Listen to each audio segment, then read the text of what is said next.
शंकराचार्य यांच्या बोलण्याने विरोधकांच्या पोटामध्ये पोटशू उठल्याची टीका संजय राऊतांनी विरोधकांवर केली आहे। तर शंकराचार्य धार्मिक कमी आणि राजकीय जास्त आहेत, त्यांच्या कालच्या विधानावर आमचा आक्षेप आहे, अशी टीका संजय निरुपम यांनी केली आहे। मुख्यमंत्री पदावरून विश्वासघाताने दूर केलं, त्यांचा पक्ष विश्वासघाताने फोडण्यात आला।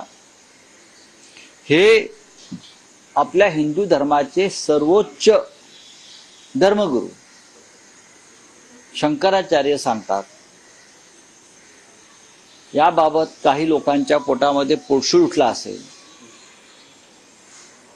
टीका टिप्पणी केली असेल, याचा अर्थ असा आहे की त्यांना हिंदुत्व मान्य नाही, शंकराचार्यांची भूमिका मान्य नाही।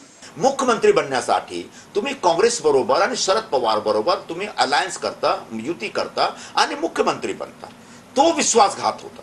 मी शंकराचार्य असं सांगू इच्छितो की तुम्ही एक धर्मबद्दल, अध्यात्मबद्दल खूप बोला, आम्हाला मार्गदर्शन करा, तुम्ही आमचे धर्मगुरू आहात, पण राजकारणाच्या विषयी आपण बोलू नका, हा तुमचा विषय नाही है।